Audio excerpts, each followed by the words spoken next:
Good evening, everyone, and welcome to this council meeting of the 20th of August 2024, which is being held in person in the Great Hall here at the Civic Centre, 25 Ferris Boulevard, South Morang. And the meeting is also being live streamed. I'm Lydia Wilson, Chair of Council, and I'd also like to introduce my panel colleagues, Administrators Peter Duncan. Good evening, everyone. And Christian Zara.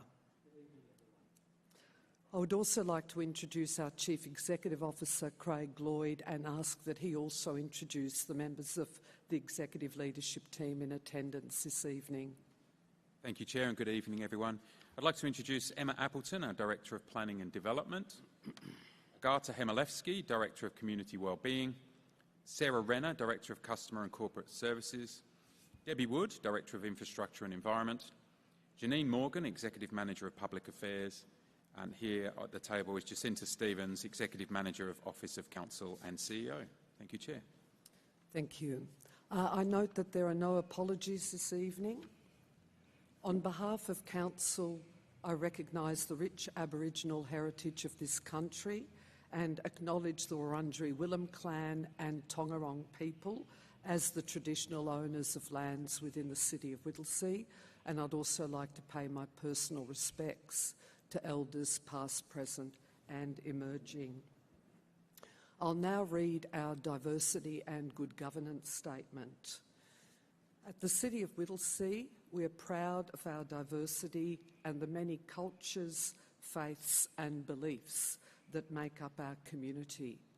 We strive to be an inclusive, welcoming city that fosters active participation, well-being and connection to each other and this land.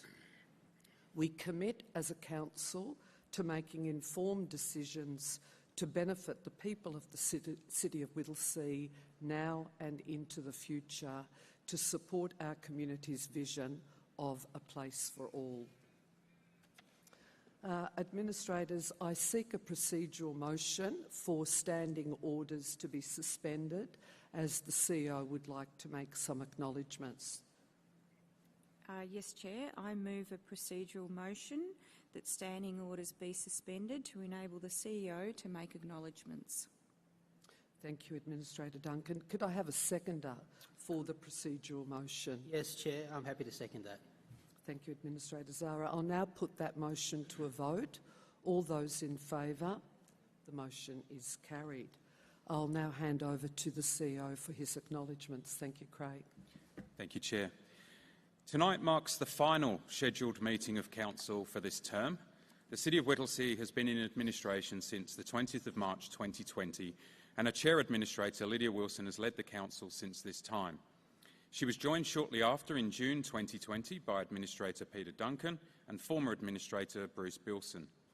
Administrator Christian Zara joined Council in March 2023, replacing Administrator Chris Eddy. Tonight, during the meeting agenda, we'll hear some of the significant achievements of Council during this term as administrators present their final report. These have included supporting significant improvements to our governance arrangements, working closely with officers to develop budgets and key strategies designed to support our rapidly growing community, successfully advocating for support and funding from other levels of government, and ensuring that we're well placed as an organisation for the return to an elected council later this year. They've also addressed a number of major projects that have been a long time in development, including the Aboriginal Gathering Place and the first stages of the Regional Sports Precinct. These projects will have long-term benefits for generations to come. Since the 20th of March 2020, 53 council meetings have been held, working through the important business of council. In addition, administrators have represented Council on a range of committees, including the Budget Hearings Subcommittee, the CEO Employment Matters Advisory Committee, Yarra Plenty Regional Library Board, Whittlesea Community Connections Board, Whittlesea Reconciliation Group, Northern Councils Alliance, Outer Melbourne Councils Group, and the Municipal Association of Victoria meetings, just to name but a few. The leadership shown by the administrators, current and past, led by our Chair, has been significant and has supported me and my executive team to rebuild our organisation into one that is fit for purpose and committed to delivering for our community, and readying ourselves for the return to an elected council. I would particularly like to thank our Chair, Lydia Wilson, who has made an enormous contribution to the community and council through the dedication of considerable time, a heavy workload and commitment to working for the best outcomes for our community. Her understanding and experience of local government has been invaluable. Lydia has been the council representative on many of the committees and boards that I mentioned previously. I'd also like to thank Administrator Peter Duncan for her efforts for our community over the past 4 years. Peter has been a strong advocate for community outcomes and has played a lead role in the achievement of the Gathering Place. And also to Administrator Zara, thank you for your efforts and contribution in the nearly year and a half that you've been with us as well. In thanking the administrators for their efforts, I would like to present each of the administrators a token of our appreciation in the form of a photo album.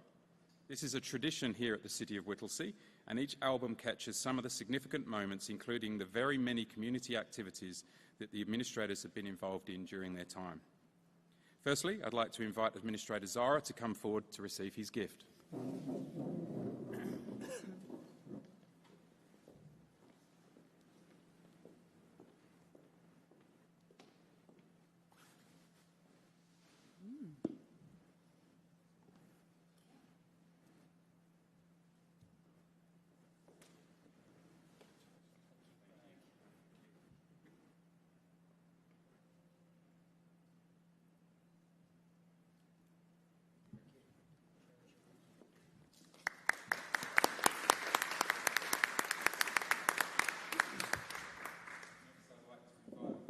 Duncan to come forward.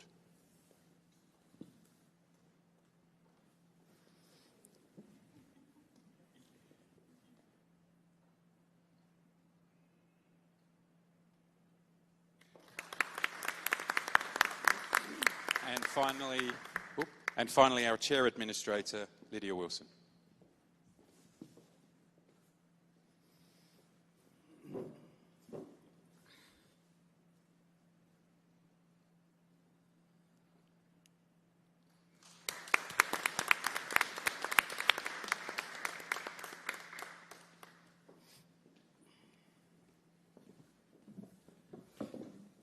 I'd now like to hand back to the Chair Administrator to see if the administrators would like to say anything. Thank you.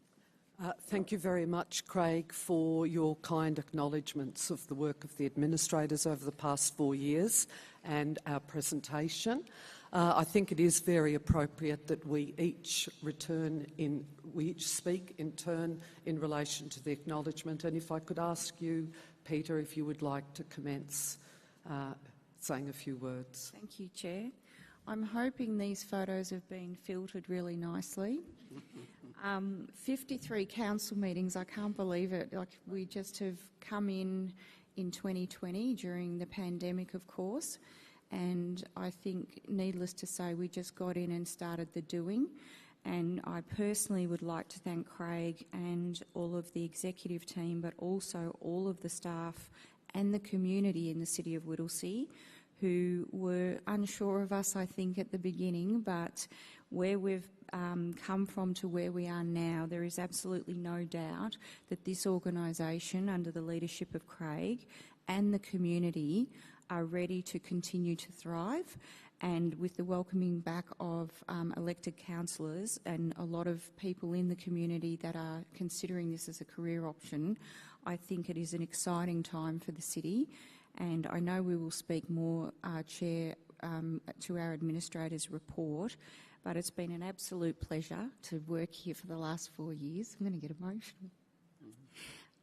Just to get the outcomes we have for the community, and significant outcomes in different areas such as the Gathering Place and the Sports and Aquatic Centre, amongst many other things, and just have stability within the organisation and the resilience now to work collaboratively and productively with a new council. I think that was really important.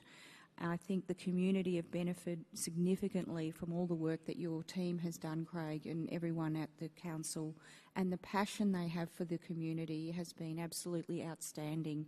And everyone in the organisation, or 1,000 and something of you, should be very proud about all of the things that you've achieved in the 4 years that we've been here, But thank you so much, Craig, for the nice words, and thank you to all the staff as well for supporting us and coming on the journey with us and growing as well to be where we are today. Thank you. Thank you, Administrator Duncan, and if I could hand over now to Administrator Zara. Thank you, Chair. It's a hard act to follow, Administrator Duncan, and I acknowledge the incredible work and service of Administrator Duncan and yourself, Administrator Wilson, in having served this community, I think, with great devotion and I think real commitment. Over the course of what will be, I think by the time our terms end, I think we were talking earlier, Chair, I think in your case 4 years and 10 months, and for Administrator Duncan just a little bit less than that. For my own part, my part of the journey has been much shorter, coming in as I have done maybe 18 months ago. Chair, there's been people who've gone before me, who've been mentioned earlier by our CEO, who I know were also very committed as administrators, and I acknowledge them tonight in my remark too. Bruce Bilson, a former parliamentary colleague of mine from many years ago, and Chris Eddy, people with real substance and real commitment to this community as well. I also acknowledge, Chair, your own comments and Administrator Duncan's in relation to the great team that we've got here at City of Whittlesea. I know through the work that I've done over 30 years that local government makes a difference. It makes a difference very largely because of the passion and professionalism of the people who work in it. And we've got a truly outstanding team here. People who don't just do a professional job, they do a professional job with heart, passion, and then they go further again because they're so interested in the outcomes that their work produces for this community that they serve. And we see that every day. I don't think the public see that every day, but as administrators, working closely in partnership with our colleagues on the senior executive staff in particular here, we see that passion come through. And it's something that I think this community can be incredibly proud of, having such a group of dedicated professional staff members here. Local government matters, Chair. I've seen that so closely in every part of Australia where I've had the honour of working. It makes such a huge difference to the outcomes of the communities that local government is established to serve. I say that a little bit pointedly tonight because when local government doesn't live up to those high community expectations, things go wrong and we have suboptimal outcomes. And it's been in that circumstance that yourself, Chair, and Administrator Duncan came into this place and re-established community trust. And that, I think, is one of the most important parts of your legacy, of working collaboratively with our senior team and really all of our staff to re-establish that community trust. And there are many reasons why that would have been hard to do. But yourself, Chair, as a leader of council, ably supported by Administrator Duncan throughout the entirety of your term, have really been people of great integrity, of trust, who the community soon learned had plenty of good reason to believe in. And you did every single time what you said you would do. And those simple things were the basis on which trust was again restored at the City of Whittlesea. So these aren't small things, these are big things that will make a difference. I know that, Chair, I speak for all of us when I say this is a great organisation, and a great organisation for prospective councillors who might be watching tonight to think about coming into and serving. I say that very deliberately tonight, Chair, because I can understand easily why someone who might be a really community-minded person, maybe have a really fantastic life and family, might consider running, and their friends might say to them, "Oh no, don't do that. That's really bad or really hard, or they had problems or whatever." And I can really understand it, but I think it's really important that we convey in this moment that this is a great organisation, a great place for people to serve as councillors in the future, and I think I can say safely on behalf of the three of us serving as the council that it's been a real honour and something that we've felt a huge privilege in being able to serve this community. So to those people listening who are contemplating that, be assured that this is a great organisation to come and be part of this team.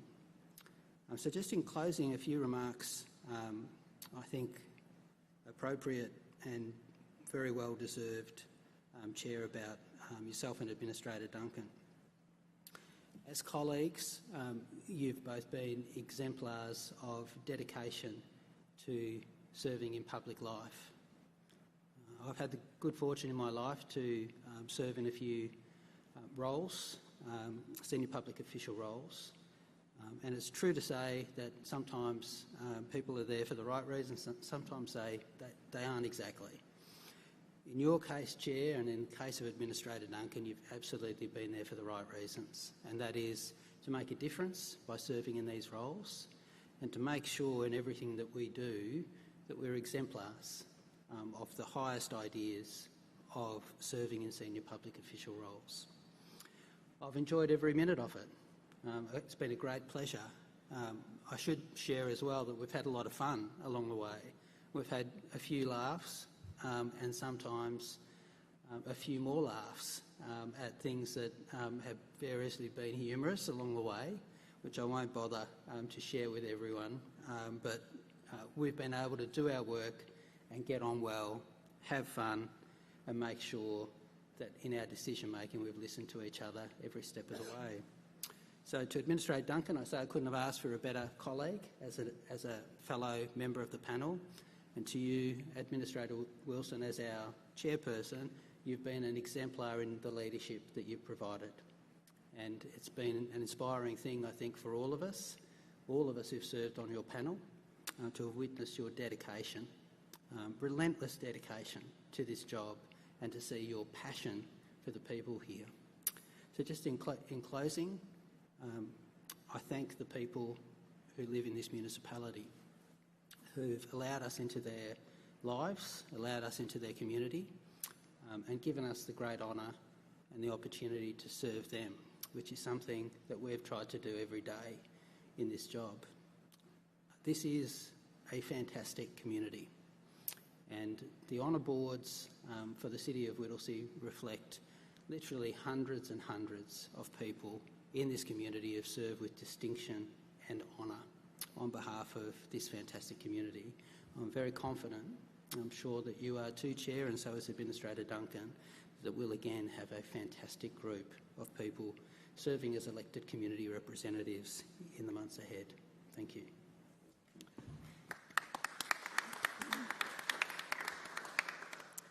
Thank you very much, Administrator Zara, and I would like to also make some reflections, and I'll also be echoing a few of the comments that you've made, and also Administrator Duncan.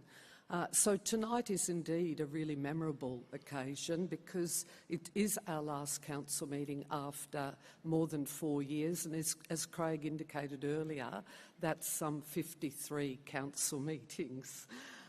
And I'm not going to comment now on our many achievements over this period, as those achievements are clearly articulated in our really comprehensive report, which has gone to the Minister for Local Government and which we're also publicly tabling and will be speaking to later this evening. Rather, I just wanted to make a few reflections to express my very deep appreciation to the City of Whittlesea's staff and, as Administrator Zara indicated, to our fantastic community. This is really why my time at Whittlesea has been truly memorable. To the staff, and many of them are here tonight, or a few of them I should say, not many, but your dedication has been nothing short of inspiring. Your tireless efforts and commitment have not gone unnoticed, and it's because of your hard work that we continue to achieve our goals and serve our community effectively. Each and every one of you plays a crucial role in the success of our council, and I've been continually impressed by your professionalism, your tireless efforts and your teamwork with a touch of a great sense of humour. Administrator Zara talked about the fact that we've had fun, but that has also been part of the work with our staff. To Craig and his executive management team, you truly are a formidable team with just enormous individual and collective talent. Thank you so much on behalf of the administrators, but also personally, for your loyalty and your ongoing support, and for your camaraderie and preparedness to truly work in partnership with us. Your commitment that you've shown and your great leadership and ability to think outside the square, no matter how difficult the challenge, has certainly been the case throughout. So I'm sure you're going to keep up the absolutely fantastic work. To Peter, who's been on the journey with me since June 2020, and to Christian, and of course, as has been mentioned earlier, also to Bruce Bilson and Chris Eddy before you.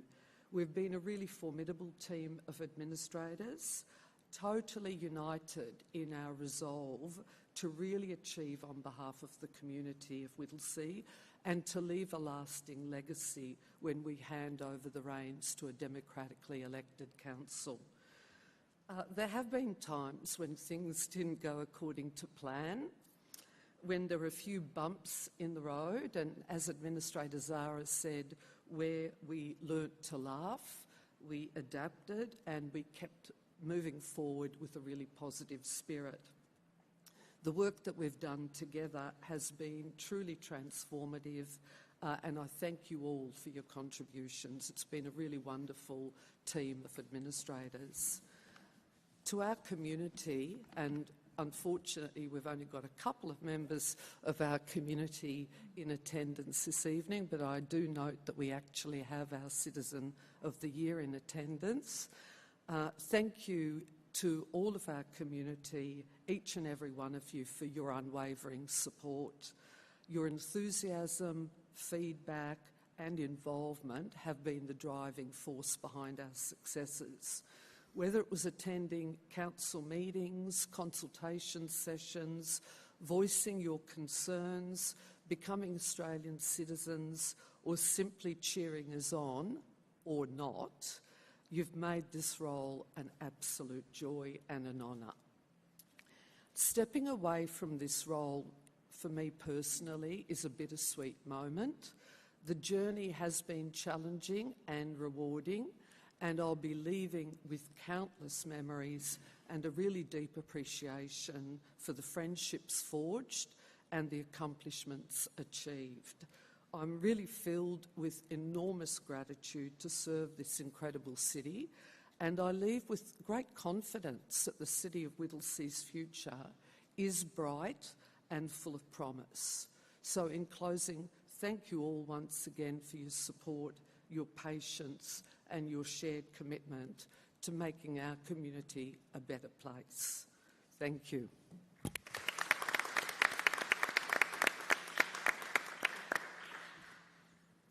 Administrators, I now seek a procedural motion that standing orders be resumed. Yes, Chair, I move a motion that standing orders be resumed. Could I have a seconder for the procedural motion? Happy to second that, Chair. Thank you, Administrator Zara. I'll now put that motion to a vote. All those in favour, the motion is carried. We have one acknowledgement this evening, and that is the passing of Liz Kennedy.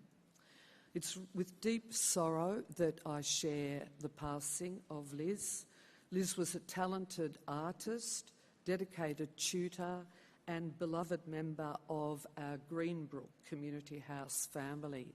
She played a key role in establishing Greenbrook at Mernda, now Mernda Community House.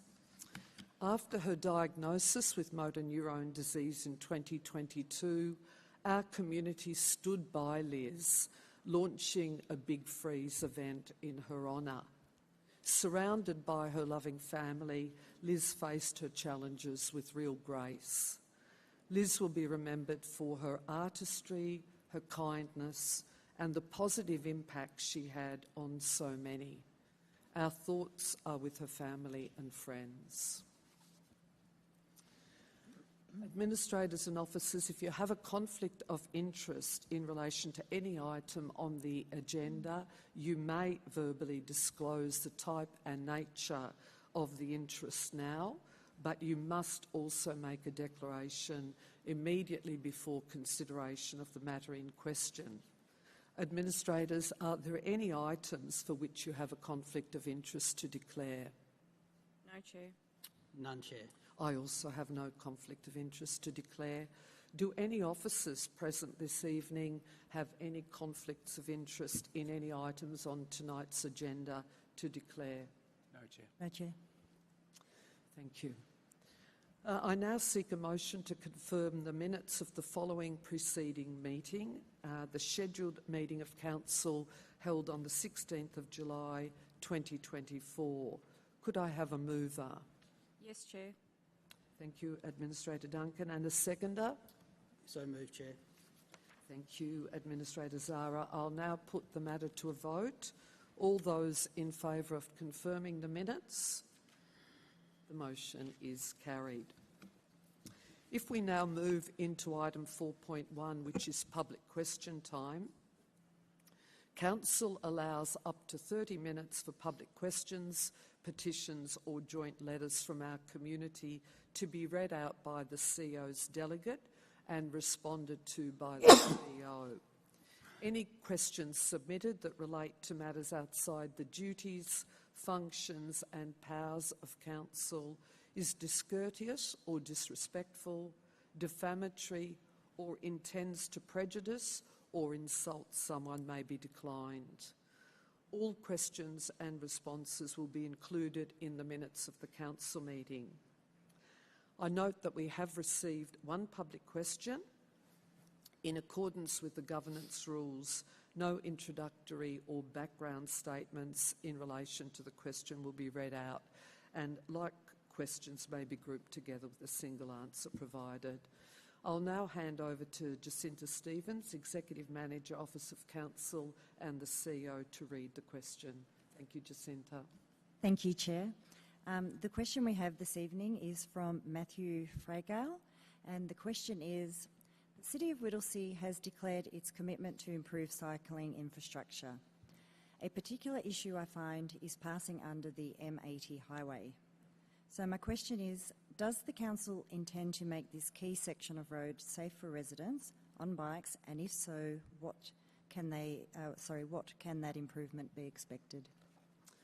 Thank you, Jacinta. If I could ask our CEO to respond to the question, but I also understand, I think Matthew is in the gallery this evening. Welcome along, Matthew. Thank you, Chair, and thank you, Matthew, for your question. Council welcomes feedback regarding improvements that can be made to help our community to cycle more safely. I understand your queries is regarding the termination of the on-road bicycle lanes on Dalton Road north of the M80 underpass. Dalton Road is an arterial road which is under the management of the Department of Transport and Planning. Council officers, though, will write to the Department of Transport and Planning requesting they investigate and respond to your request to improve cycling infrastructure on Dalton Road. Whilst the Department of Transport and Planning manage the traffic lanes and the on-road bike lanes, Council manages the space from the curb to the property line.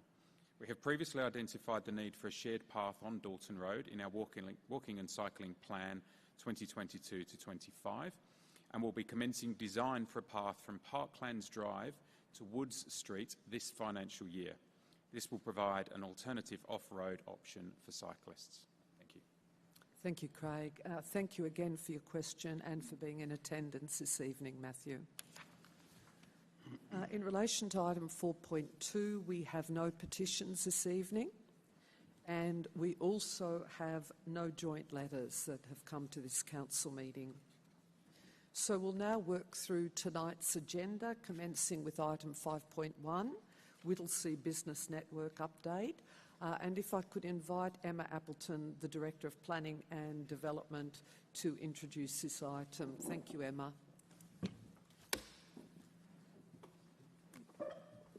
Thank you, and through you, Chair.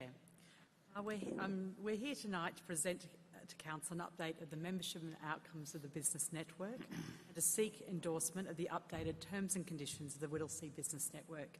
I'm going to ask Daniela to take us through a short presentation. Thank you.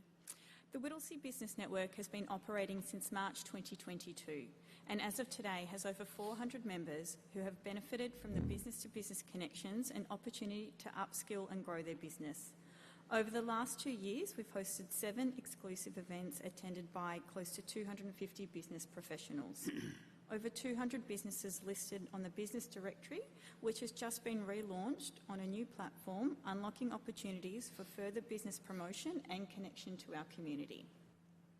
Opportunities for learning have been offered to members to build business acumen, including one-on-one mentoring, webinars, and delivering face-to-face workshops on relevant business topics like business pitch, cybersecurity, and growth acceleration. The network terms and conditions have been updated to support the membership needs and maintain the integrity of the network. The key changes include supporting our focus on local business and their growth by changing the eligibility criteria wording from operates in to located in the City of Whittlesea, removing the reference of the $10 membership fee as this has not been charged to date, and committing that the network will continue to be managed by Economic Development Department. To summarise, the network holds its position as a vital program aligned with the strong local economy strategy, providing essential support to our business community. Thank you. Thank you very much, Daniela. Administrators, do you have any questions in relation to this item? I don't, Chair. I don't have any questions, Chair. I also have no questions. So do I have a mover for the officer recommendation for item 5.1? I'm happy to move it, Chair. Thank you, Administrator Zara. And a seconder? Seconded, Chair. Thank you, Administrator Duncan. Administrator Zara, would you like to speak on this motion? Just briefly, Chair, just to acknowledge in this public forum the great work of our team in bringing this together. And this review has, I think, been very timely and the improvements are very welcome. When you have a look at the report, Chair, there's obviously a large number of businesses that are participating, and that's exactly what we want to see. I think there's plenty of reason for us to think that that membership will continue to grow. People highly value being a part of this business network. When you have a look at the details that are in the report, Chair, and to those people who might be listening, I encourage people to do so, there is a great diversity of businesses that are a part of this network. And the thing that ties them together is obviously the City of Whittlesea, and that they're a part of our community and important part of our business community.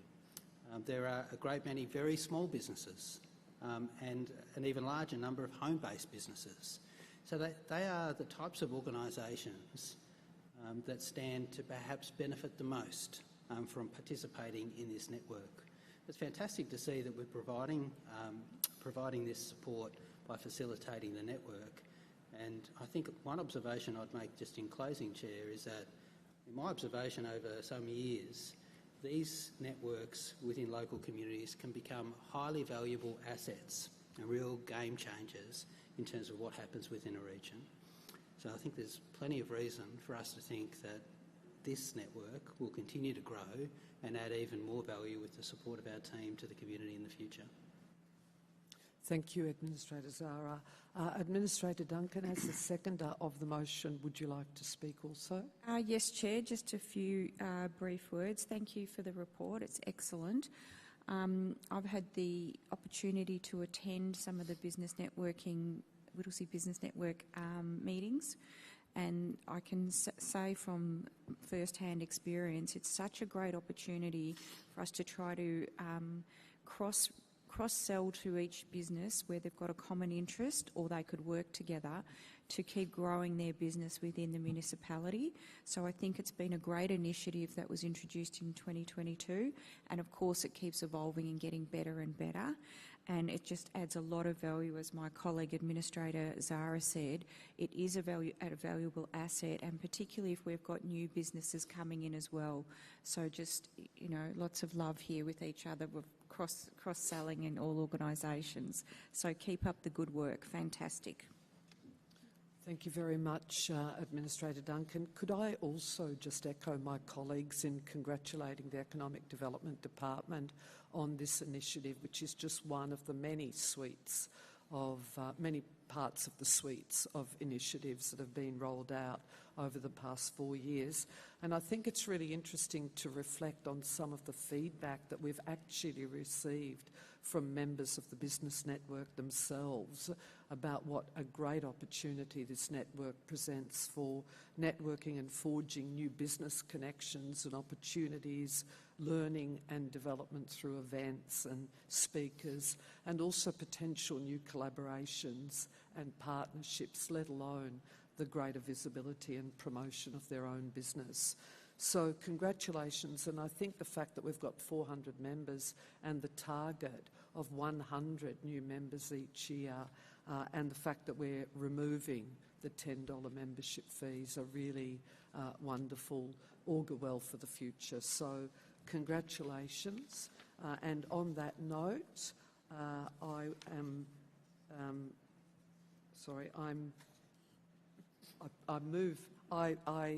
could we please vote in support of the motion?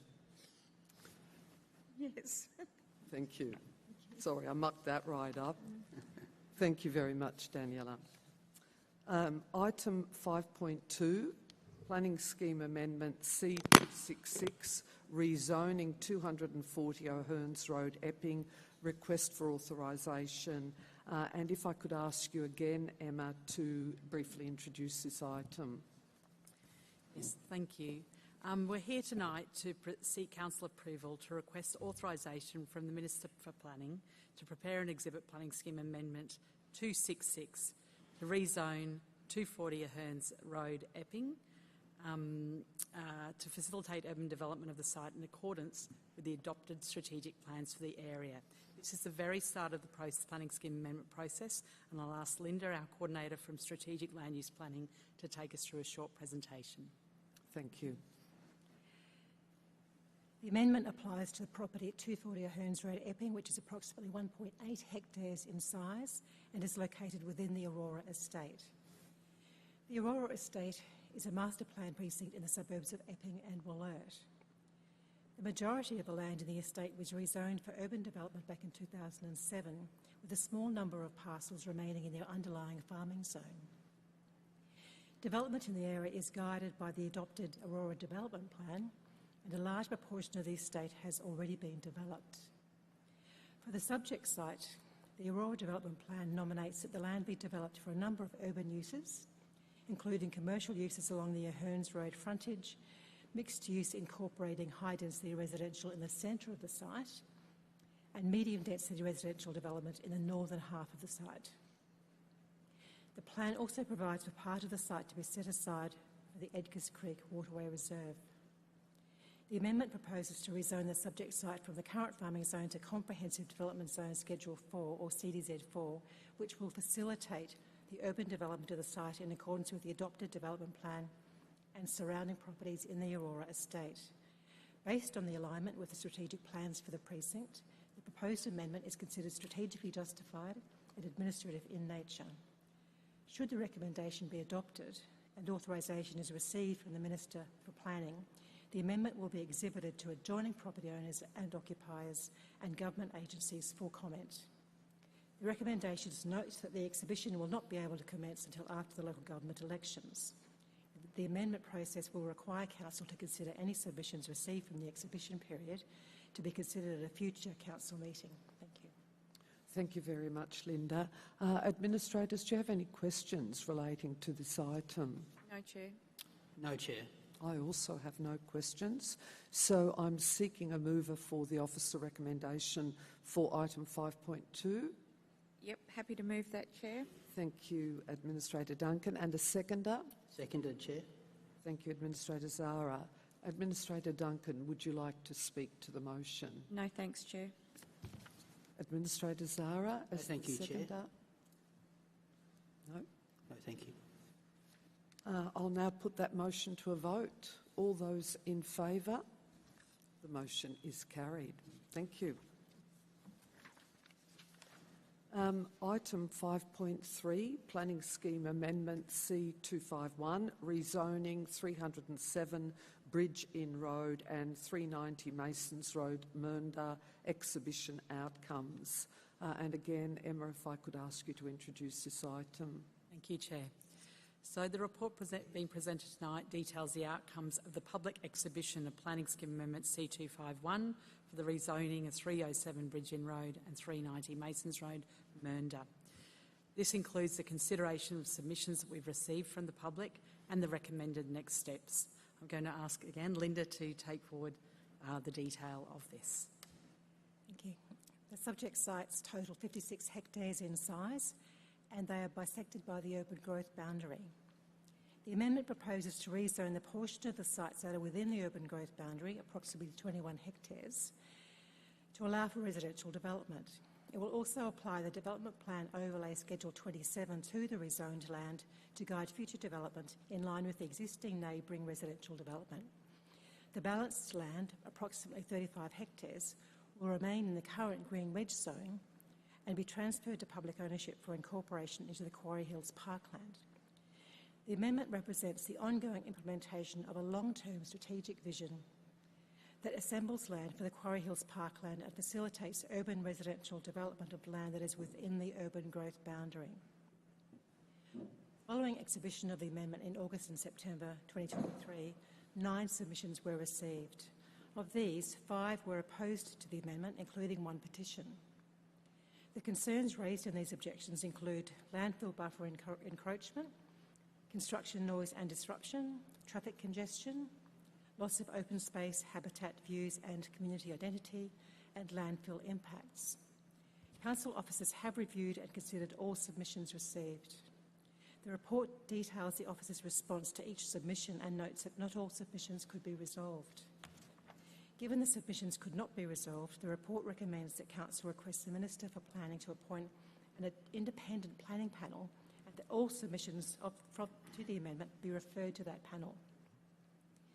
Should the recommendation be adopted, this process would allow submitters to be heard and their concerns considered. The planning panel would then report its findings and make recommendations. At that stage, Council would have the opportunity to consider the recommendations of that report before deciding at a future Council meeting whether or not to adopt the amendment. Thank you. Thank you, Linda. Administrators, do you have any questions relating to this item? None, Chair. Yeah, none, Chair. I also have no questions. So again, I am seeking a mover for the officer recommendation for item 5.3. Happy to move it, Chair. Thank you, Administrator Zara. And a seconder? Seconded, Chair. Thank you, Administrator Duncan. Administrator Zara, would you like to speak to the motion? I'll just be very brief, Chair. There's a lot of work that's gone behind this, and this is a logical next step now for the work that's been involved up to this point. I thank our team in this, take this public opportunity to thank our team because we're seeing this report in fairly sort of summary form in our papers tonight with an excellent and comprehensive summary provided by our officers. But there's a great deal more work behind this. We really applaud all of that that's taken place over a long period of time. Happy to support it, Chair. Thank you, Administrator Zara. Administrator Duncan? No, thanks, Chair. Could I also just make the comment that I strongly support the officer recommendation to request the Minister for Planning to appoint the independent panel to consider all submissions in relation to this planning scheme amendment, given that in fact that we can't resolve all of the residual issues associated with those submissions. And I think again it'll be up to the incoming council to then consider the planning panel report and to finally resolve on the proposed amendment. So I also support the officer recommendation. I'll now put that motion to a vote. All those in favour? The motion is carried. Thank you.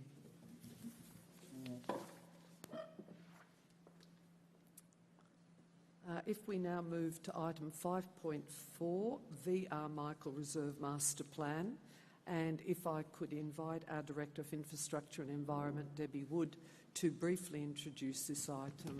Thank you, Debbie. Thank you, Chair. Happy tonight to be presenting the VR Michael Reserve Master Plan, which has been an amazing bit of work undertaken by the team and really now gone through some significant consultation, and we're really proud to present the final plan. But I have Andrew here with me who will talk you through quickly the report and the recommendations. Thanks, Chair. Thank you. Thank you, Debbie. Good evening, and thank you, Chair and Administrators.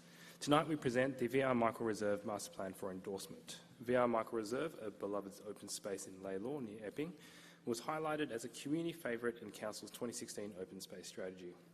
On December 12, 2022, the Council resolved to develop this master plan driven by a community petition advocating for increased car parking and accessibility.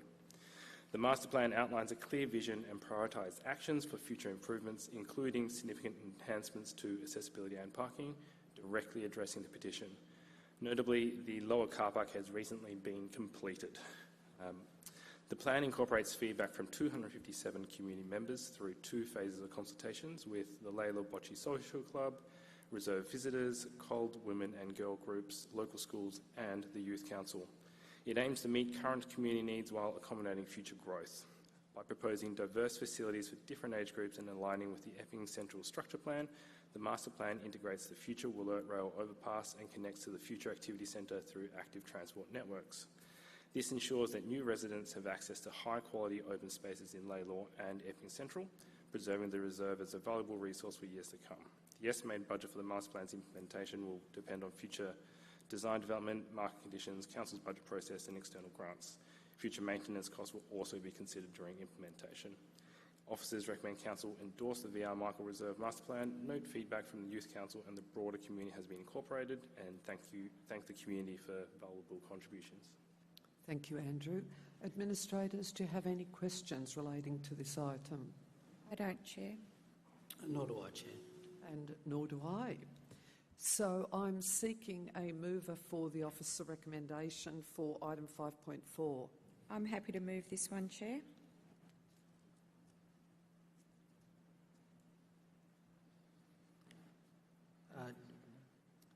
Chair, I'm happy to move a motion as follows in relation to this item. Oh, you are. Okay. Sorry. So, Administrator Zara, you'll be moving the motion.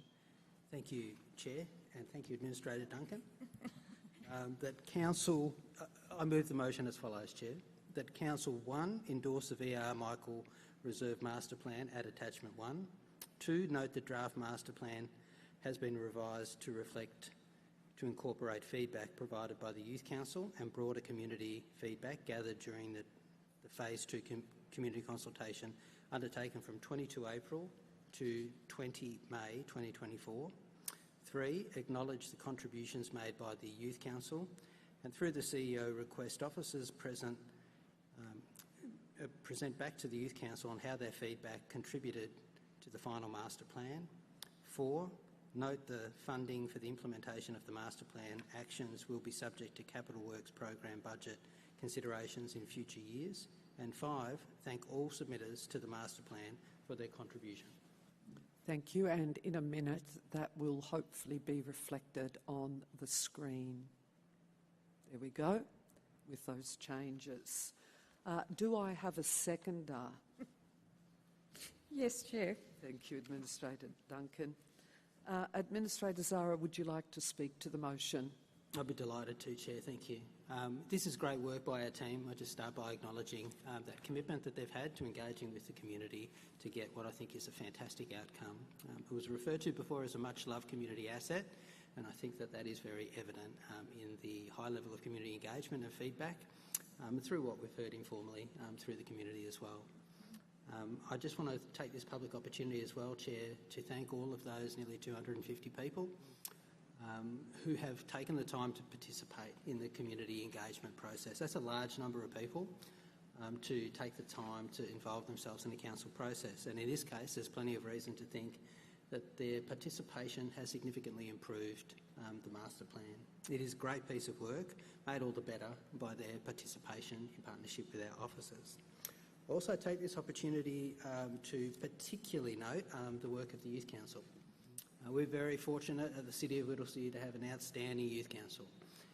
Certainly one of the best that I've ever seen in operation. They take their work very seriously and we take their feedback very seriously too. It's a pleasure for me on behalf of all of us to acknowledge that contribution that they've made to improving this process. Thank you, Chair. Thank you, Administrator Zara. Well said.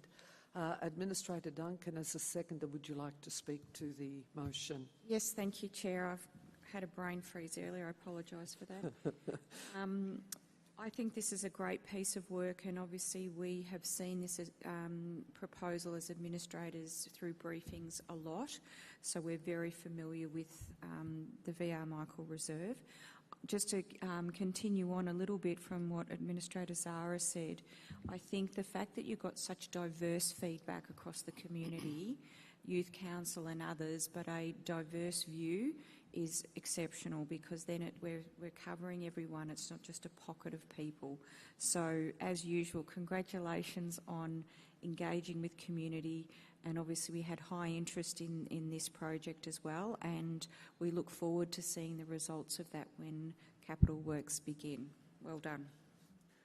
Thank you very much, Administrator Duncan, and I concur fully with the comments of my colleagues, and just want to make a further reflection, because I remember only too well when the petition came to Council in December 2022, because there were some real issues regarding the lower car park and accessibility, and also the interaction between pedestrians and vehicles.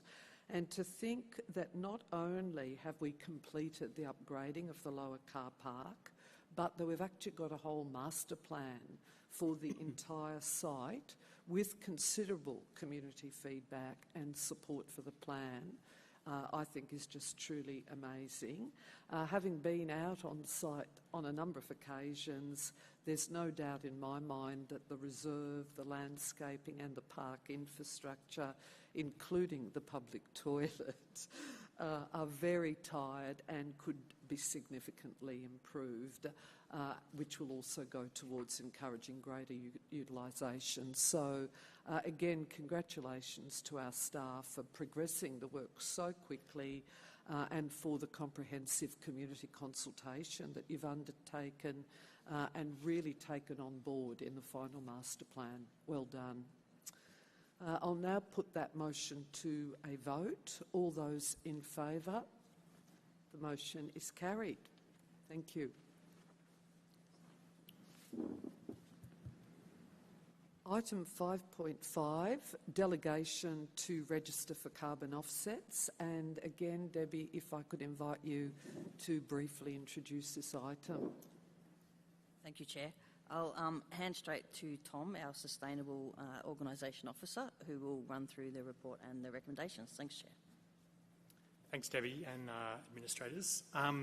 So the purpose of this report is for Council to authorise the CEO to act on Council's behalf under the Carbon Credits Act and enter into agreements with the Clean Energy Regulator.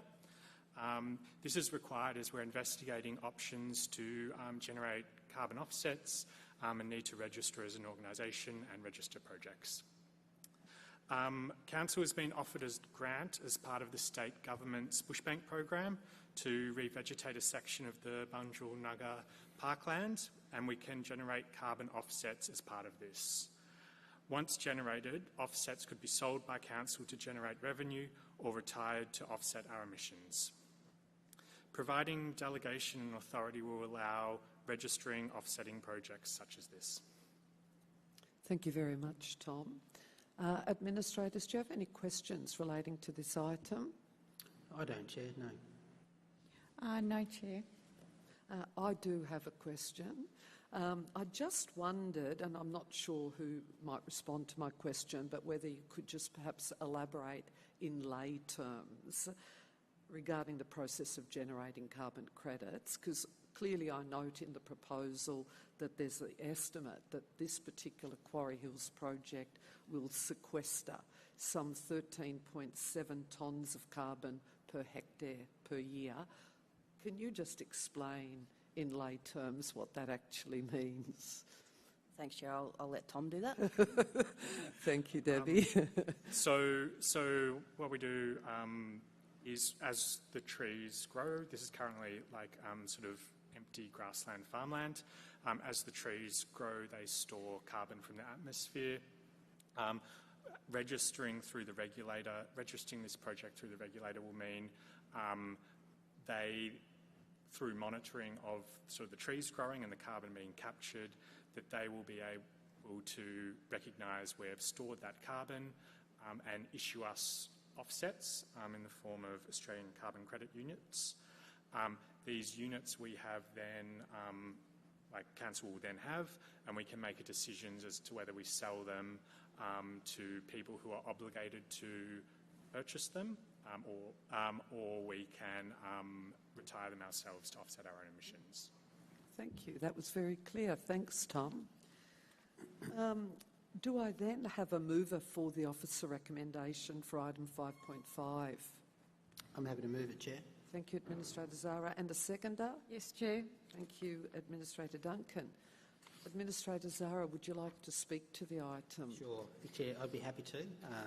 This is great work by our team. I really love it. It's a very creative thing that our team have done.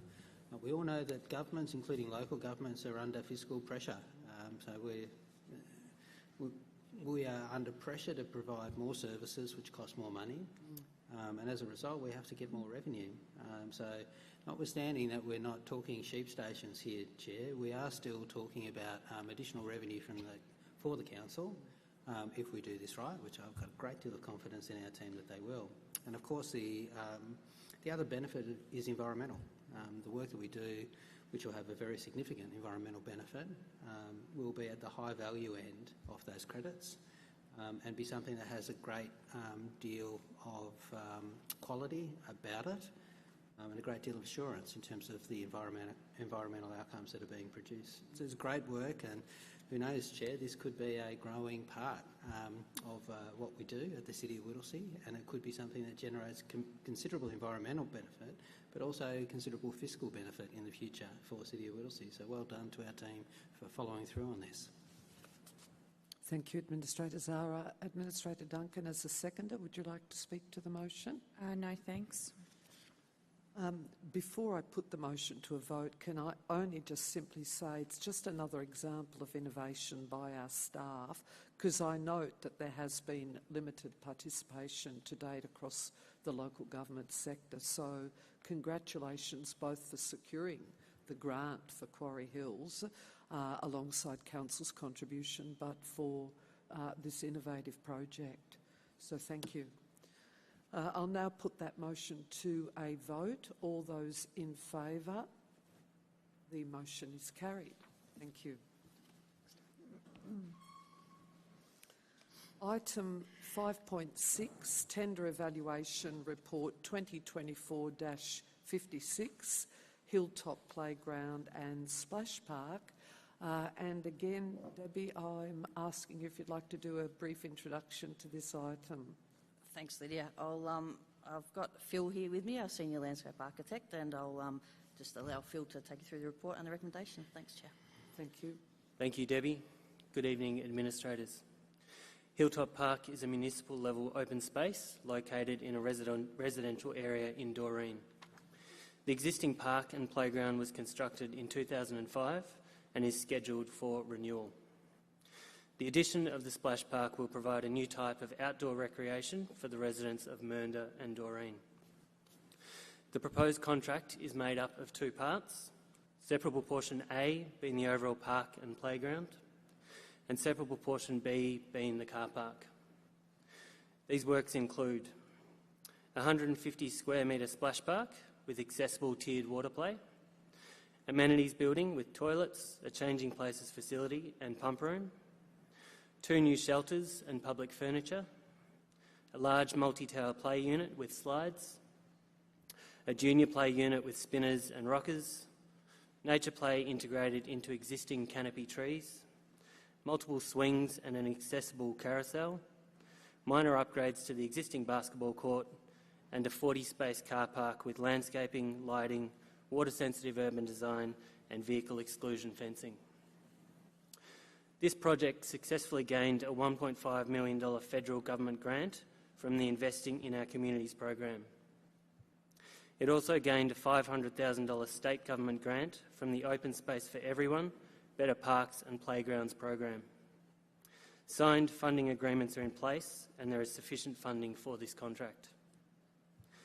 The construction period is anticipated to be 8 months, Works are scheduled to commence in October this year with a completion date of May 2025. The tender from Warrendale Industries Proprietary Limited was determined to be the best value by the tender evaluation panel. It is considered that this company can perform the contract works to the required standards and specifications. Thank you very much, Philip. Administrators, any questions in relation to this item? No, Chair. Philip actually answered the question I was going to ask. Administrator Zara? No questions from me, Chair. So do I have a mover for the officer recommendation for item 5.6? I'm happy to move it, Chair. Thank you, Administrator Zara. And the seconder? Seconded, Chair. Thank you, Administrator Duncan. Administrator Zara, as the mover, would you like to speak to the motion? No, thank you, Chair. Administrator Duncan, as the seconder, would you like to speak to the motion? Just briefly, Chair, this is a fantastic outcome for the community, and I think we've been here, Chair, to have a look around at one point. So I think it's exciting, and it's starting quickly, like in October, through to May next year. So I think that's a great outcome. So well done. Thank you, Administrator Duncan. I'll now put that motion to a vote. All those in favour? The motion is carried.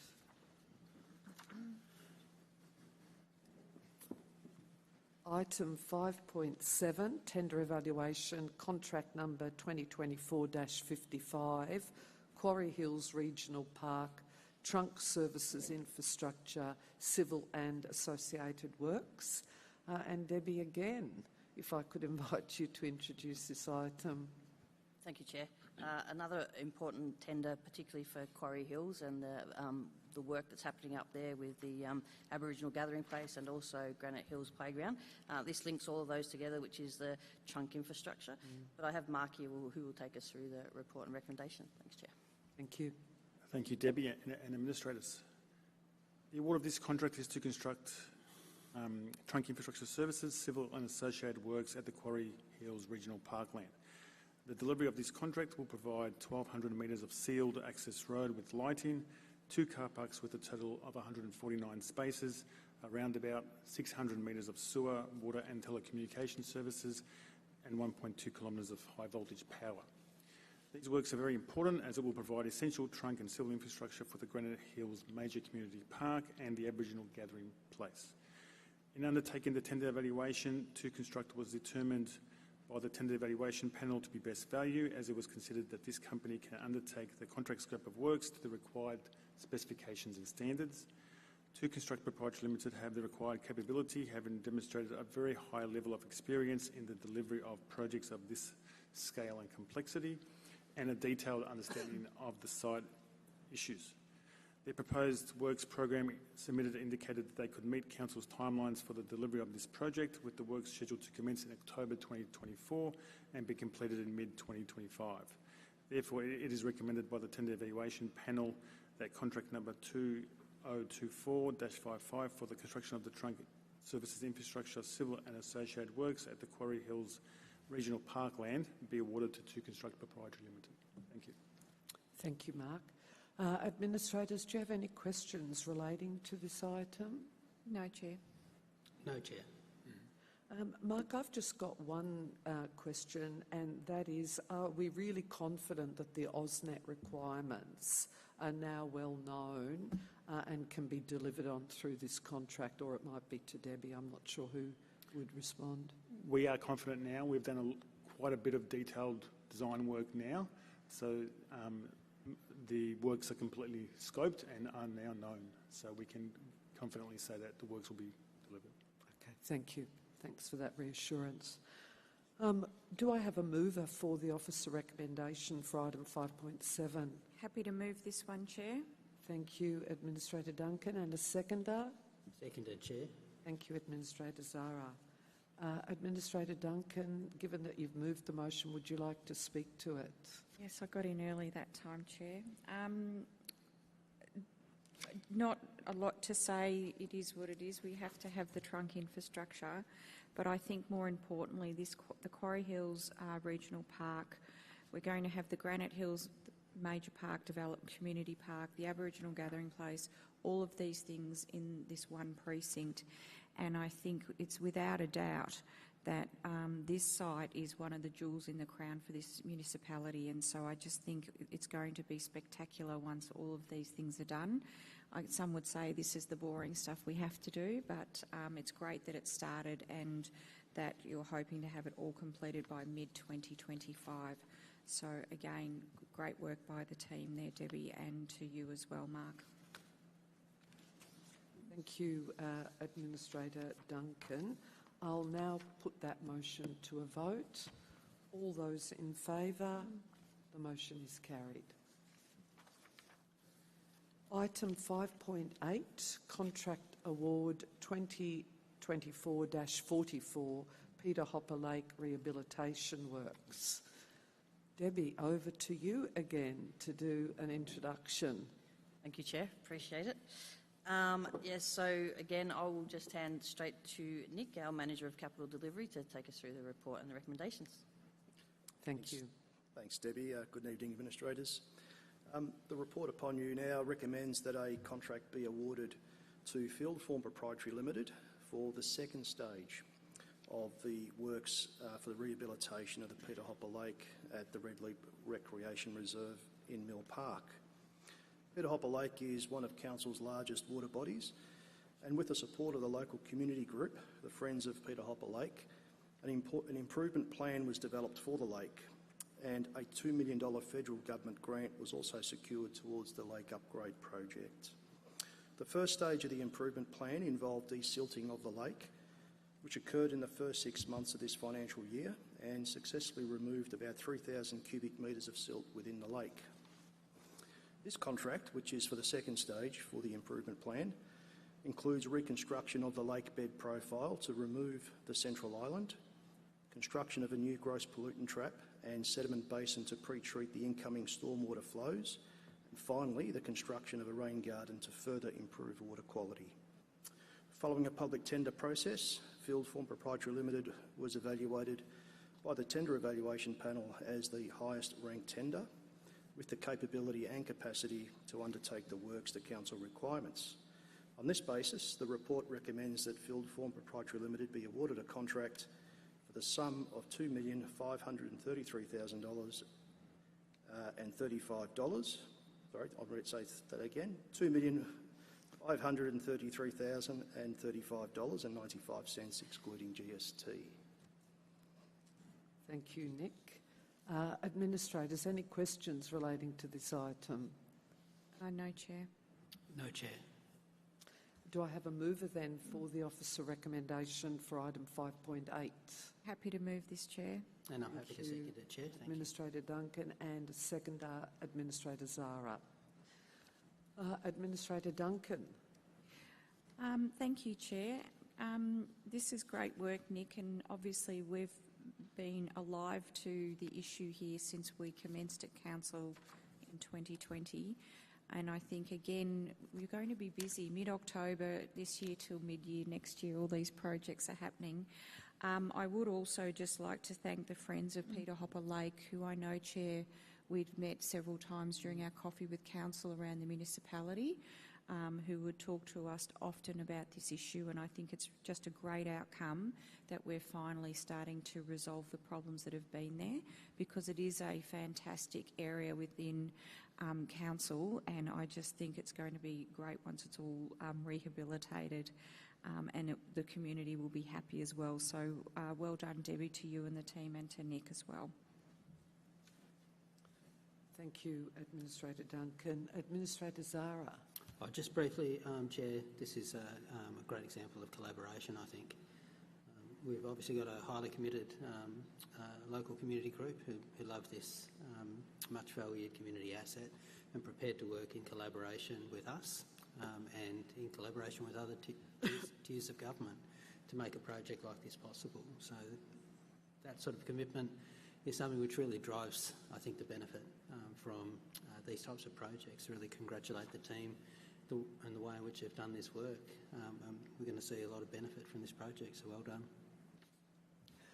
Thank you very much, Christian. Could I just echo the congratulations as well to the friends of Peter Hopper Lake, but also to Peter Hopper, who was a former City of Whittlesea city engineer, and I know that we have had some ongoing discussions with him as well. And I'd echo the comments of my colleagues of congratulations to our staff for managing this complex and sensitive project, and also for securing the federal government grant of $2 million. So I know, Nick, you and your team have had a really big role in managing this, and I know Amanda Dodd, who's here tonight, has also played a big role. So please pass on our congratulations. Thank you. I'll now put that motion to a vote. All those in favour? The motion is carried. Thank you. So if we move to item 5.9, Regional Sports Precinct Early Works Package Tender, and I see, Debbie, you're going to introduce this item as well. Thank you, Chair. I might actually talk this time as well. So this report outlines the tender evaluation for the early works package at the Regional Sports Precinct in Mernda. We're currently undertaking work on the intersections of Plenty Road and Everton Drive to allow access into the site. This will actually be the first part of work on the site itself. And these works will include site levelling for the 4 indoor court facility, as well as 8 outdoor sport courts and associated car parking and the Northern Ring Road. This will really allow for the main works to continue after these ones have done, which is actually starting to build the facilities. 3 tenders were received and evaluated, with the highest ranked tender considered the best value, and as per the recommendations, I will just hand that to Council. Thank you, Debbie. Administrators, any questions relating to this item? Not for this one, Chair. None, Chair. I also have no questions. So I'm seeking a mover for the officer recommendation for item 5.9. Happy to move it, Chair. Thank you, Administrator Zara. And a seconder? Happy to second, Chair. Thank you, Administrator Duncan. Administrator Zara, given that you have moved the motion, would you like to speak to it? Sure. Thank you, Chair. I'd be delighted to. So, Chair, this represents a big step forward for this very important regional project. I just take this public opportunity to thank our team for their work and engagement with the community, and also give recognition to all those people within our local district who've been the prime movers in making this project a reality for many, many years. There are a great many community sports activists, local people active in community life who've put their shoulder to the wheel to make this project a reality. So we're taking an important step today in helping to bring their vision to life, and that's exactly what local government should be about, Chair, so I'm happy to support this. Thank you, Administrator Zara. Administrator Duncan. Just quickly, Chair, it's just another great outcome for community where they can actually do things they love to do in the municipality, not having to travel outside to do it. So I will watch on with interest to see how this develops over time, but it's just sensational for the community. Thanks, Debbie. Thank you, Administrator Duncan. I'll now put that motion to a vote. All those in favour? The motion is carried. Thank you, Debbie. I think it's been a pleasure. Item 5.10, Terms of Reference, Whittlesea Managed Advisory Committees. And if I could hand over to our Executive Manager, Office of Council, and the CEO, Jacinta Stevens. Thank you, Jacinta. Thank you, Chair. So in preparation for the return of councillors, officers recently undertook a review of external advisory committees that are managed by council. The purpose of the review was to ensure there is a consistent approach to the terms of reference and to enhance governance practices across all of the terms. The terms of reference before you this evening relate to the City of Whittlesea Business Advisory Panel, Visual Art and Civic History Collections Acquisition Advisory Group, and the Whittlesea Reconciliation Group. Of note, the main enhancements across the terms of reference are a consistent structure within each of the terms of reference, inclusion of a transparency section which requires the agenda minutes and, where possible, the names of the committee members to be put on Council's website. Defines speaking times to ensure that all members of the advisory committee groups get an even allowance for speaking. A standardised recruitment process through an expression of interest process, and requirements for committee members to declare conflicts of interest, and the reporting requirements back to Council on a biannual, I've gone blank there, sorry, to ensure that all the activities undertaken by the committee members and each of the committees are reported back publicly. So officers are recommending that Council adopt the terms of reference. Thank you. Thank you, Jacinta. Administrators, any questions in relation to this item? No, Chair. None, Chair. I also have no questions. So I'm seeking a mover for the officer recommendation for item 5.10. I'm happy to move that, Chair. Thank you, Administrator Zara, and a seconder. Seconded, Chair. Thank you, Administrator Duncan. Administrator Zara, would you like to speak to the motion? No, thank you, Chair. It's really self-explanatory. Thank you. Administrator Duncan? No thanks, Chair.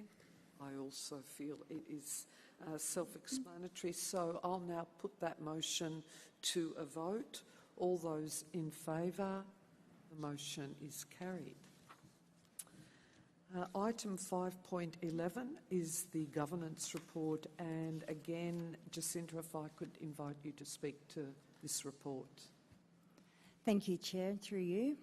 This report covers a range of governance and administrative related reports into one standing report. The first item within the report relates to informal meetings of administrators since the last council meeting. So 3 council briefings were held in that period. The second item relates to 5 council policies and 2 council strategies which officers have identified as no longer required, as they've been replaced by another policy or integrated into another strategy. The next item within the report are of an administrative nature relating to sub-delegations from council to officers. The updates are reflective of either recent legislative changes or changes to officer position titles. As part of the recent local government reforms, there were amendments to the upcoming election period, which was formerly known as the caretaker period.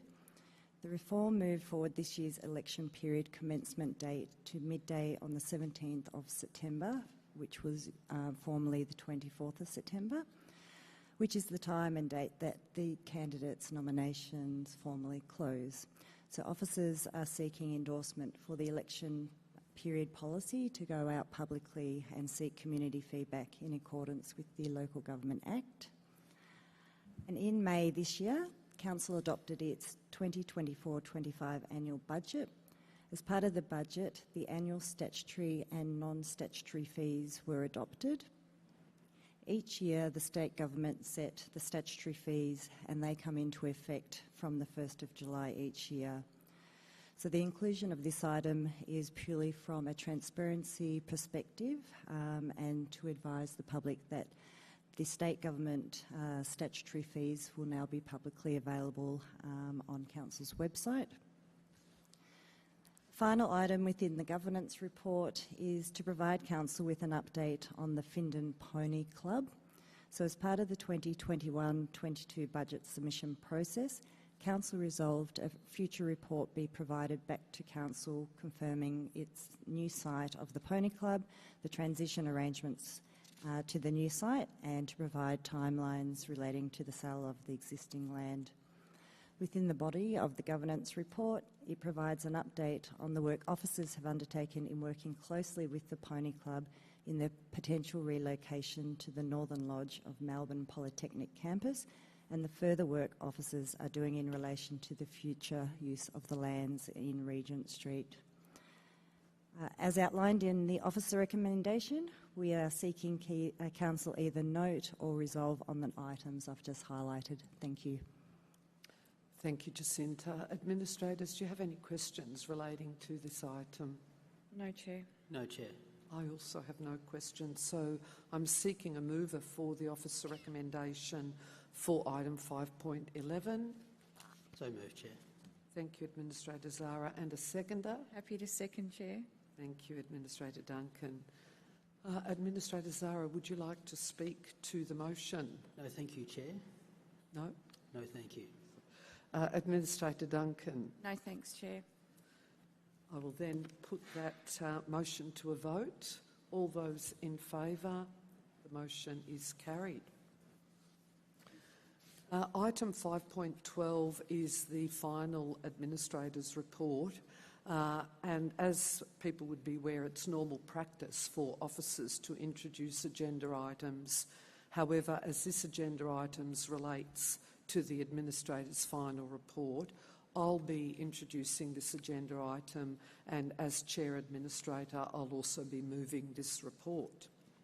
I'll also be using my discretion in accordance with the Council's governance rules to extend Administrator speaking time from 3 minutes to 2 minutes, from 3 minutes to 5 minutes for myself as the mover, and from 2 minutes to 4 minutes for my colleagues.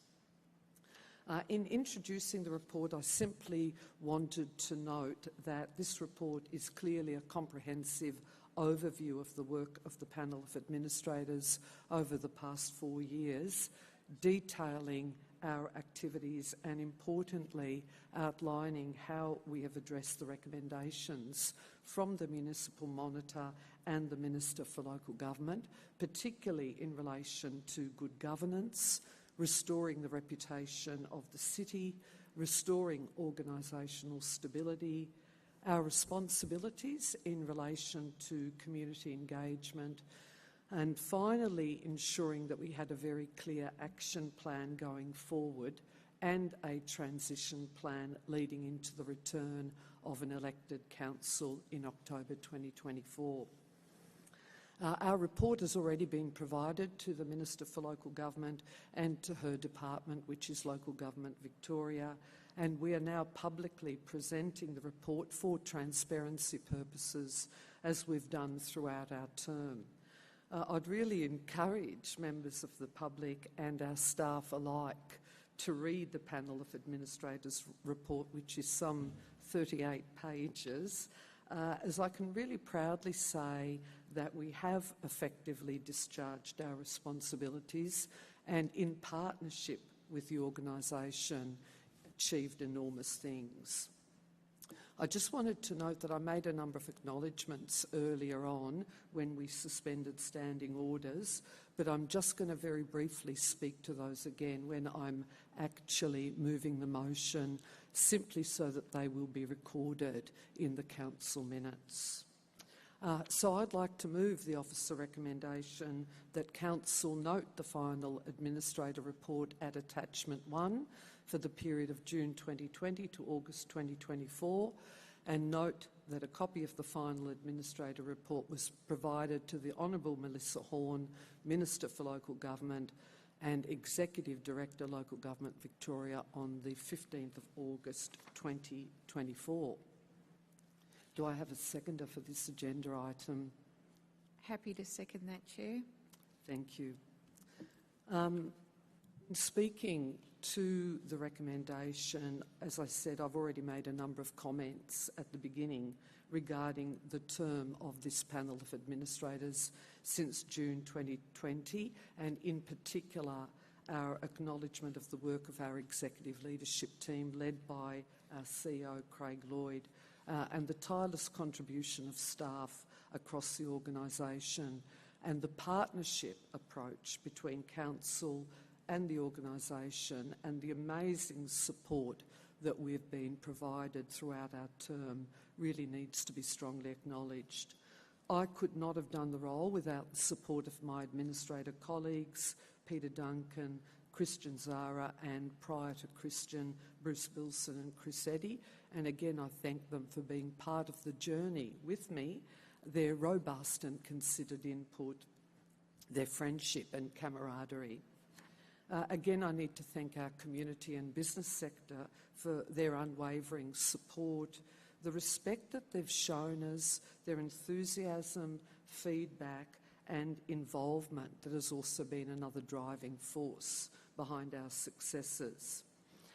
Our report is a long and detailed report which really outlines our collective achievements over the past 4 years, and I just wanted to pick out a few highlights from my perspective, and it's very difficult to pick them out because there are just so many. Firstly, I just wanted to acknowledge the enormous efforts of Craig and his team in navigating COVID-19. We were appointed right at the start of COVID. There was no roadmap for anyone, and what an amazing job that we oversaw the transformation of the organisation to be able to work online, working with key community agencies and emergency services throughout the pandemic and subsequent recovery phase, including providing considerable financial support during that whole process. So the resilience of the organisation, the adaptability and innovation certainly came to the forefront. Good governance has been a key priority for us from the outset. We developed a clear Administrator Action Plan 2020 to 2024, which we regularly publicly reported against. All of our governance policies and procedures have been reviewed and amended multiple times, and we've fully complied with and exceeded the requirements of the Local Government Act 2020. We've overseen the development of a clear transition plan leading into the council elections and a comprehensive induction program for the new council. And a further standout achievement from my perspective is our Youth Advisory Committee, is the transition of our Youth Advisory Committee to a formal Youth Council comprising an absolutely amazing 13 members to ensure that the voices of our young people are heard. In the area of financial management, I think that we've really balanced the need for future financial sustainability with consideration of the impacts of COVID-19, inflation and cost of living pressures for our community. We've stayed within the rate cap each year. We developed the new financial hardship policy and created a dedicated hardship support officer. And we've also boosted our community grants by some 33% and continued to subsidise our waste charges. I know I'm going to be running out of time, but customer service has also been at the forefront of our work, and we've recently launched our wonderful new intuitive website. We've expanded our digital presence and our online customer portal to enable our residents to do so much more online. And importantly, our customer satisfaction levels have increased from 48% in November 2022 to 84% in July 2024. And something that I know all administrators are just so proud of is the opening of our new customer service centre in the Whittlesea Township. Similarly, in the area of community engagement, we've really changed the way that we operate.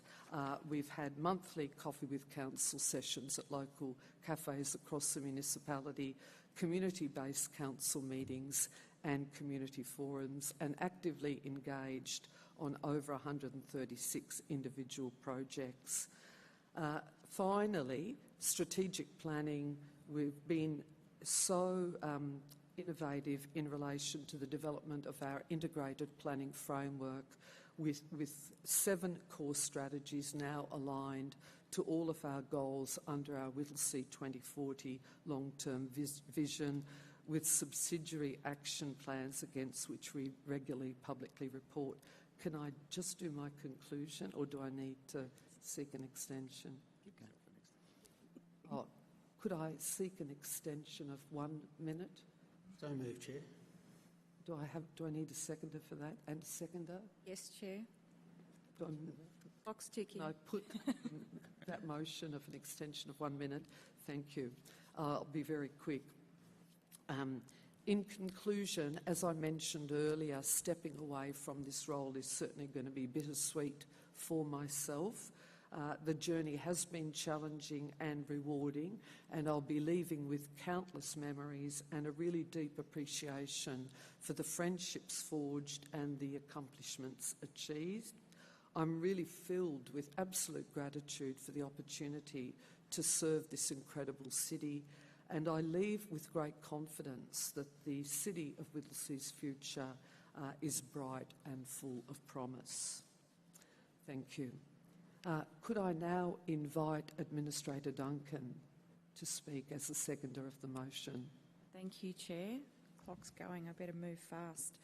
I concur, obviously, Chair, with everything you said, and particularly the fact we started in COVID and we started to get going a bit to get amongst it, so to speak, with the staff, and we obviously appointed our CEO, who's sitting here today, who then in turn has appointed a new executive team. But once we sort of got going into the community to find out what the needs were and to start to look at what the job was here that we needed to help steer the organisation to, we were back at home again. So it took a while for us to really get connected into the community. And I just think through us being able to do that eventually, coming out of lockdown after lockdown, we really got a good sense of what the real needs were for the community across many diverse areas. It wasn't just one group's louder than the other. And I think one of the things I'm particularly proud of that we've been able to achieve, and it's the organisation as a whole that's achieved this, is the absolute construction and it's happening, the gathering place, Aboriginal gathering place. 21 years they were advocating for, and we've done it and ratified that in 4 years. So I think that is something to really hang our hat on as an organisation. And I know that the Whittlesea Reconciliation Group and some of our elders like Karen Bryant are extremely proud of the fact that it's now happening. There's been many other things. I think our advocacy has been particularly successful and a real partnership approach with other councils, but also involving state and federal advocacy, where we've got $10 million for the aquatic centre, the sports and rec centre, and many other grants and things that we've been able to secure. And again, Craig, that's down to yourself and a fantastic team that we do have here at the City of Whittlesea. I think as well this community spirit that we hold, that everything we do is this good for the community. That's the decision-making process. And I think for myself, one of the key fundamental moments for myself personally was our decision not to exit the aged care sector.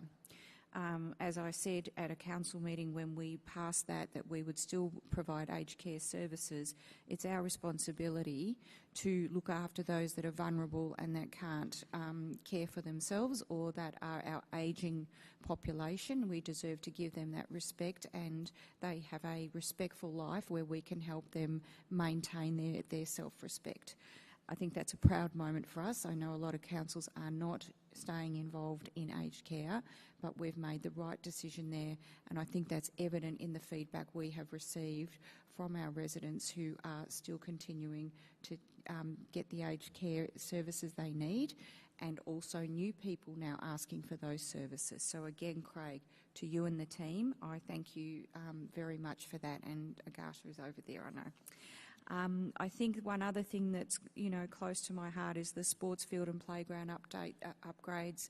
That has been a big driver for us because it is about community, and those things bring community together. Sport is known for that, and also obviously the playgrounds as well, but particularly local community grassroots sports. And my last but not least favourite is obviously the dog parks that we have managed to either spruce up a bit or put fences around or create new off-leash dog parks. I think that's been great again, another community-minded way to go, because as we all know, when you're at the dog park, everyone's talking to everyone, but they only know you by your dog's name. So I think that's a great way to bring community together again. So I am out of time, Chair, after I gave you a minute. But just in closing, do you need to give me more time? Would you like to have an extension? Just 1 minute, please, Chair. Yep. Sure. So moved, Chair. And I'm happy to second that. Thank you. I'll just put that to a vote that we allow you a further up to or 2 minutes. Thank you. Just in closing, Chair, I think we spoke at the start of the meeting after the very nice words from our CEO, Craig. I think it's been an outstanding journey here at the City of Whittlesea. I think we came in and we always, as professional, I guess you say, board directors, your role is governance of organisations and to make the right decisions, not the popular decision. And there's an old saying, I'd prefer that you hate me for telling the truth and love me for telling you a lie. And I think we've stuck to that sort of mantra where we have always had the community's best interest at heart, and we've made those decisions with that lens across everything we do, and also understanding the diversity of this community. I think we've, as an organisation, absolutely been attuned to that and seeking opinion and feedback and wanting constructive feedback from all sectors of our community. I think it's been great to obviously get to know all the staff at the City of Whittlesea and watch them grow as well on the journey. And as we said earlier tonight, I think this organisation could not be any better place than it is today to welcome back elected and democratically elected councillors. And I wish you nothing but all the success, all of you. And I will be keeping tabs on you. I might even get online to watch the next council meeting. But please, if you're watching in the community, thank you so much for always giving us feedback, because you help us make the decisions we needed to. But please have a look at this report, because when you see the 4 years of what's been achieved here, and it's really the village of staff and executive team and community that has helped us get to this point, I think you'll be quite surprised. I mean, we just do one thing and get on and do the next, and when you see it down in paper like this, it's quite, oh wow, we've done a lot apart from the 53 council meetings. Thank you. Thank you, Administrator Duncan. Administrator Zara, would you also like to speak to the motion? Thank you, Chair. I'd be delighted to. Let me start by again using this public opportunity to acknowledge you, Chair, and also Administrator Duncan, for your service and great example as administrators over quite a long period of time. There aren't too many administration panels that serve for as long as both of you have. It's been an honour to serve with both of you. I think that between the two of you, you covered off all of the really important topics to mention. I agree with all of that. And in the 30-odd pages of the report, there's a great deal more detail, which I think is comprehensive, and I think it would be a good thing if many people read that and got a real good sense, I think, of what's been achieved over this period of time. Just a couple of things to mention in addition to that, things that perhaps are not front and centre sometimes in the work that we do. Yes, Chair, we are professionals, as Administrator Duncan said. We are professionals. We're appointed to this job to discharge the responsibilities that are entrusted to us by the Minister through an Act of Parliament. It's a big deal. But in addition to that, we're also people who discharge the responsibilities we have, I think, with heart. And a couple of things stick out to me as things that we've been able to achieve together. I think through our fairly sensitive conversations and with passion, we've been able to further bring traditionally marginalised groups of people within the City of Whittlesea into the centre of our decision making. I feel proud of that and the way in which we've sensitively covered that and worked as a partnership with our senior officers to make that happen. That's a real achievement. I think as well, Chair, as you mentioned before, the adding of a service delivery point in the Whittlesea Township is something that is worth me additionally mentioning, because it is so rare for a big service organisation to be adding a service centre staffed with real human beings in a country town. As someone who lives in a country area, as I think you all know, we have to battle all the time with big organisations that are pulling out of delivering services in country areas. So, for this organisation to have made a conscious decision that it was going to do more than it has done before and actually head in a different direction, I think speaks volumes about the quality of the senior people that we have in our organisation. And of course, the decision-making by administrators to support this is something I think to be very much proud of.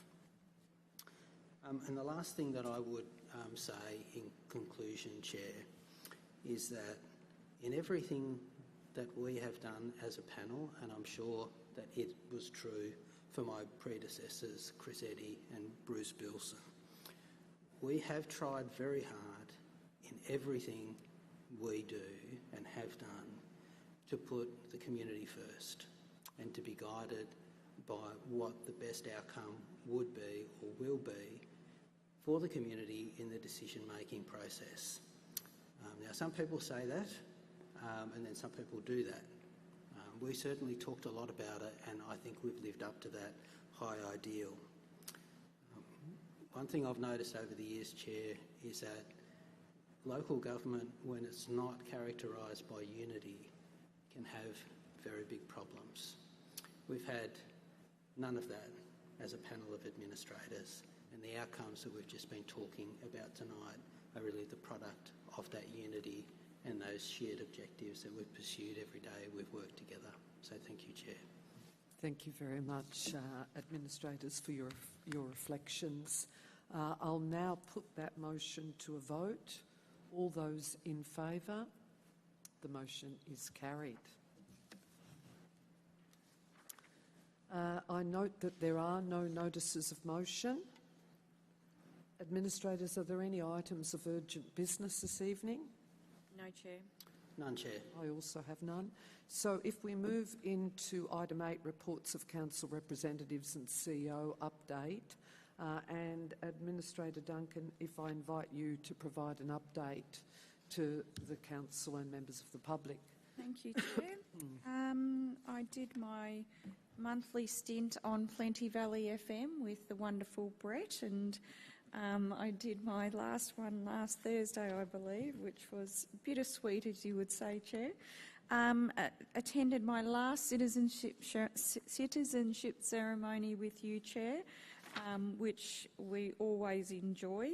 And it's great to see so many happy faces on their Citizenship Day. And obviously attending tonight the last council meeting for administrators. That's it, Chair. Thank you, Administrator Duncan. Administrator Zara, would you like to provide an update to council and members of the public as well? Sure, thank you, Chair, and I'll also cover off the previous period as well, given I wasn't in attendance at the last council meeting. Chair, like Administrator Duncan, it's my pleasure to speak to Plenty Valley FM on the 27th of June and attend the council briefing on the 2nd of July.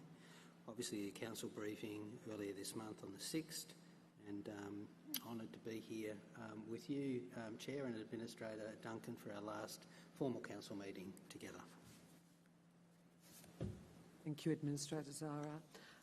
I'll just pick out a few key events that I've been to as well. There seems that there's been quite a number of our regional association meetings.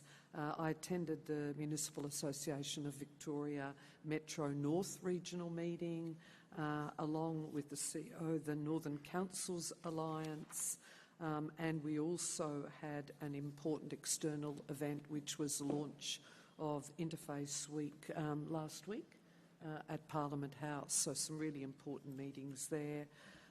I've also had the CEO Employment Matters Subcommittee of the Yarra Plenty Regional Library Corporation, and alongside with the CEO and our Director of Community Wellbeing, we were very excited to do the formal launch of our new library branch, which is the Mernda Mini Branch Library. That was the official opening. Alongside my colleague Administrator Duncan, I attended our citizenship ceremonies. There was 2 that we had on the same day in July, and they have been a great source of delight to be able to preside at the citizenship ceremonies. And I too was lucky enough to have a session on Plenty Valley FM. I've always enjoyed being able to speak on community radio. And then I would just finally note the fact that we had a joint meeting with Mitchell Shire Council. The CEO and I attended with Minister Danny Pearson regarding the Beveridge Intermodal Freight Terminal at Parliament House last week as well. So, Craig, if I could now invite you to provide an update to Council and members of the public. Earlier this month, it was my pleasure to join Bronwyn Halfpenny MP, staff and our partner organisations to celebrate the completion of a $750,000 refurbishment of the Epping Community Services Hub. The works included construction of 3 additional consulting rooms, 2 breakout rooms and an expanded office space, which will ensure residents continue to access vital support services. Currently, 13 partner organisations provide services such as employment, disability, financial, mental health and family violence support, as well as emergency relief and family counselling from the Hub. The project was match funded by Council and the Victorian Government through its Growing Suburbs Fund. Despite some challenges posed by wet weather late last month, construction of the dirt jump circuit at Painted Hills Recreation Reserve in Doreen is progressing well.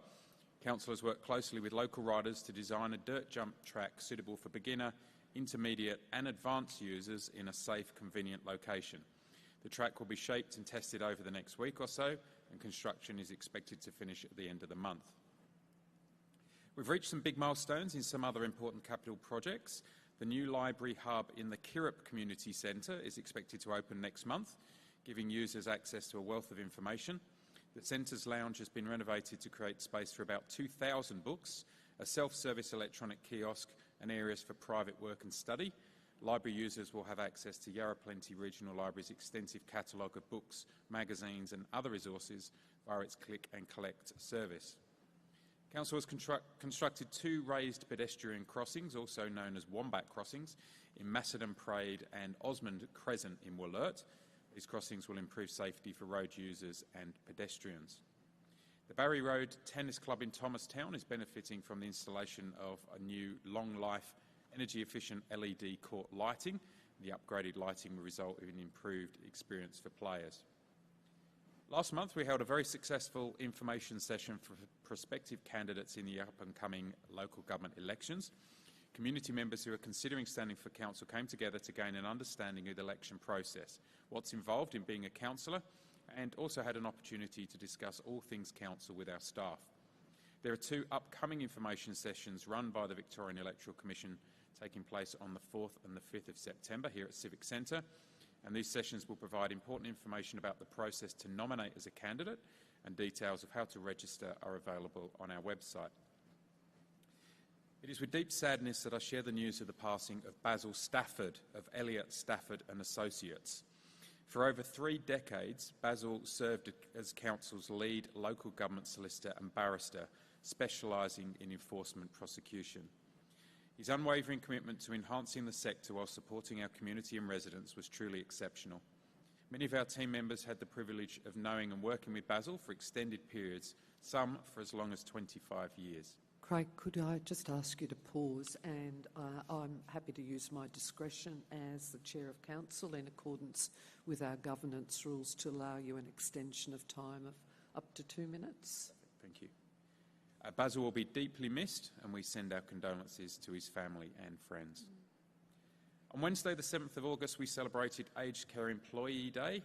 At the City of Whittlesea we have 111 dedicated staff working in aged care, including 80 home support workers. Their combined efforts have delivered 78,000 hours of direct one-on-one service, 19,000 meals to our community and 15,000 hours of group activities this year. Thank you for making such a positive difference in the lives of our residents. And finally, on Sunday 28th of July, members of our Sustainable Environment team were delighted to be joined by 100 members of the community to mark National Tree Day in Mernda. Braving cold conditions, together the group planted native trees and wildflowers and enjoyed a range of free family-friendly activities. We were proud to be able to work with our community as we strive towards greening Whittlesea's goals of creating a greener and more sustainable environment for all. Thank you, Chair. Thank you, Craig, for that comprehensive overview. And I do note that all of our verbal reports will be documented in the minutes. Administrators, I now require a motion to close the meeting to the public under section 66(2)(a) of the Local Government Act 2020 for the consideration of confidential items. Item 9.1, Contract 2016-201B, Tree Maintenance Variation Report, and item 9.2, Garden Bed Contract CT 2023-1, Council Variation Report. Do I have a mover to close the meeting for consideration of the confidential items? Yes, Chair. Thank you, Administrator Duncan. Do I have a seconder? Seconded, Chair. Thank you, Administrator Zara. I'll now put that motion to a vote. All those in favour? The motion is carried. That brings us to the end of the open meeting, and therefore I close the open meeting at 7:50. Thank you everyone who attended tonight's meeting. We'll just adjourn for a few moments while the people in the gallery leave the meeting and for the live streaming to conclude before we move into camera. Thank you again.